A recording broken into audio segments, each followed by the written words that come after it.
شرور أنفسنا ومن سيئات أعمالنا من يهدي الله فلا مضل له ومن يضلل فلا هادي له أشهد أن لا إله إلا الله وحده لا شريك له وأشهد أن محمدا عبده ورسوله لا نبي بعده. Mari kita panjatkan puji dan syukur kehadirat Allah Subhanahu wa taala karena pada malam yang keempat di bulan Ramadan ini kita masih kuat, mampu dan sanggup melaksanakan segala apa yang dianjurkan oleh Rasulullah SAW untuk menegakkan malam harinya melalui ibadah sunnah muakkad yang akan kita laksanakan pada selama qabla tarawih ini. Oleh karena itu, mohon maaf dan mohon izin, bukannya saya ingin mengajarkan Bapak dan Ibu untuk sekedar mengingatkan pribadi penceramah dan Bapak Ibu hadirin hadirat yang dirahmati Allah Subhanahu wa taala, bahwasanya ada satu firman Allah yang tertoreh di dalam surah Al-Ahzab ayat yang ke-32 yang berbunyi, Innal muslimina wal muslimati wal mu'minina wal mu'minati was-sadiqina was-sadiqat was-samirina was-sabirati wal khashi'ina wal khashi'at was-saimina was-saimat wal hafidhi furujahum hafidhan wadh-dhakirina Allaha dhakiran a'addallahu lahum maghfiratun wa ajrin 'azim. Allah Subhanahu wa taala telah menegaskan sesungguhnya muslim laki-laki dan muslim wanita, mukmin laki-laki, mukmin wanita, orang-orang yang benar laki-laki dan yang benar wanita, orang-orang laki-laki yang sabar dan wanita yang sabar, laki-laki yang khusyuk, demikian pula wanita yang khusyuk, laki-laki yang mendirikan, menegakkan, meneguhkan hatinya untuk berpuasa, demikian juga wanita. Mereka laki-laki yang mampu menjaga kemaluan, mereka juga wanita. Mereka laki-laki yang senantiasa banyak mengingat Allah, demikian juga wanita. Maka bagi mereka ampunan Allah dan ganjaran pahala yang sangat besar di sisinya pula. Hadirin sidang tarawih yang dirahmati Allah Subhanahu wa taala, kalau kita menelisik firman Allah ini, kita kaitkan kepada surah Al-Baqarah ayat 183. Ya ayyuhalladzina amanu kutiba alaikumus shiyamu kama kutiba alal ladzina min qablikum la'allakum tattaqun. Ada kalau di dalam usul fikih husnul nida li fardisya, satu ungkapan yang mulia, yang sangat istimewa, yang diperuntukkan kepada orang-orang yang berpuasa. Kalau kita menelisik, mengapa diperuntukkan kepada orang-orang yang berpuasa?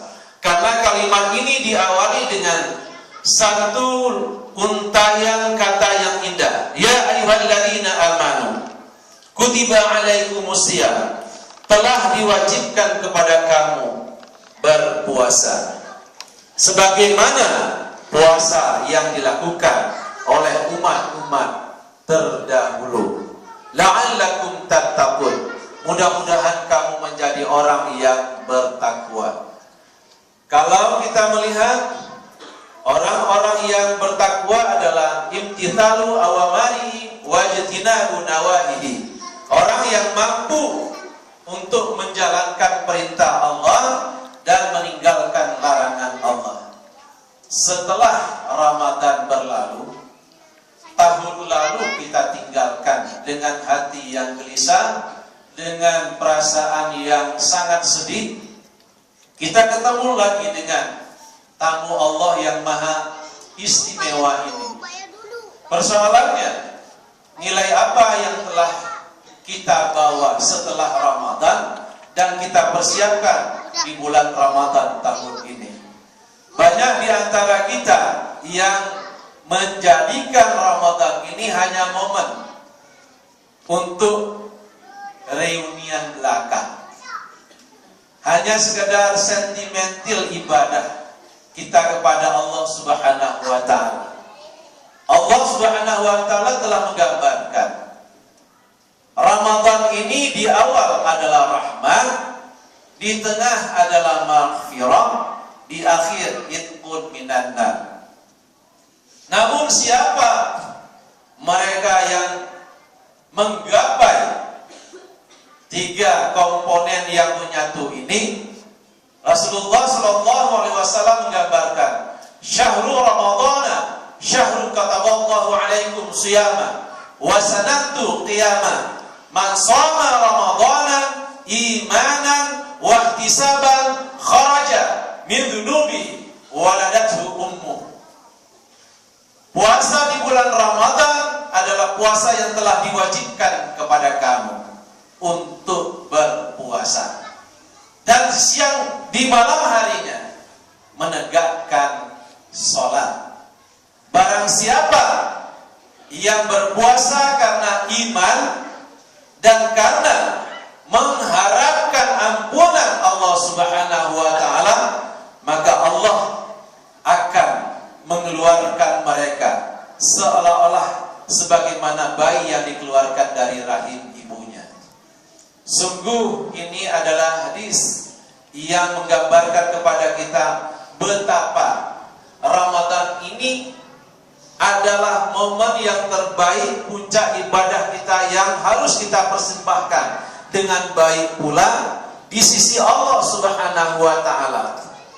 Kalau ibarat pertandingan sepak bola, ada babak penyisihan, ada 16 besar, per 8 final, per 4 final, semifinal dan final.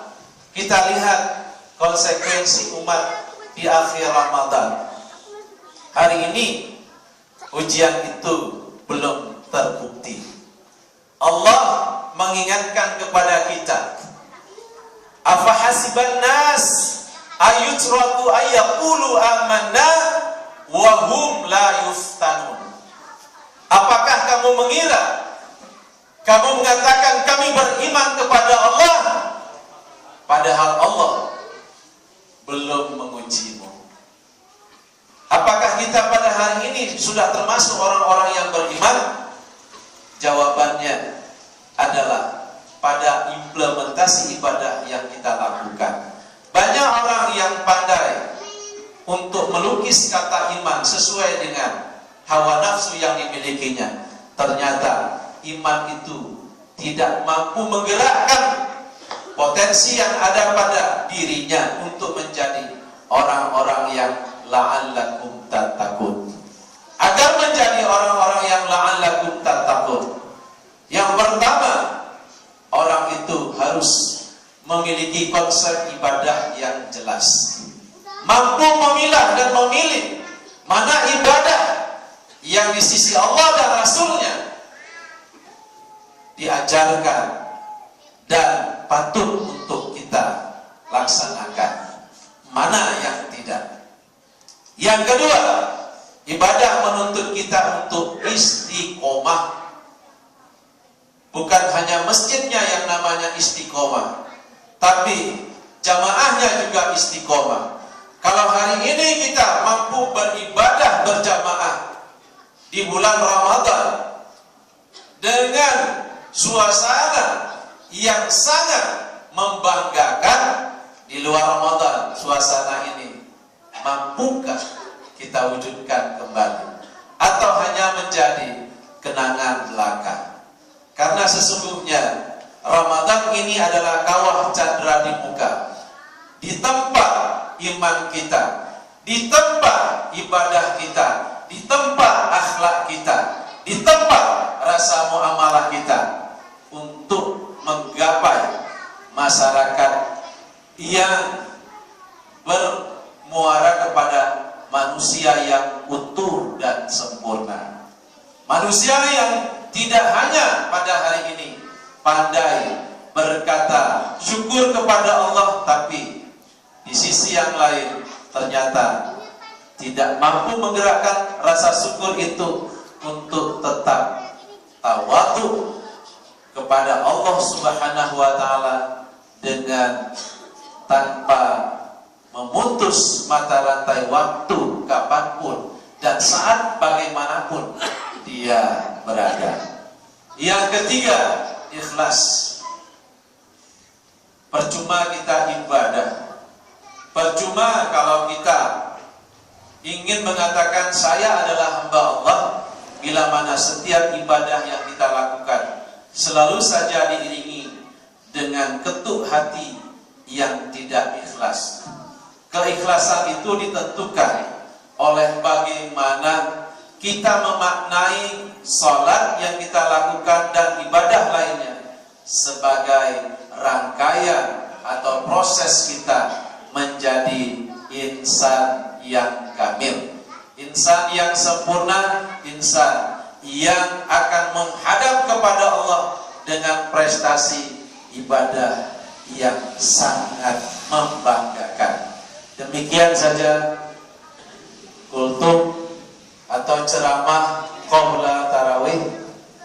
Mudah-mudahan apa yang kita niatkan di masjid ini tetap kita lanjutkan menjadi satu cemeti dan satu proses kita menjadi hamba yang terbaik di sisi Allah Subhanahu wa taala.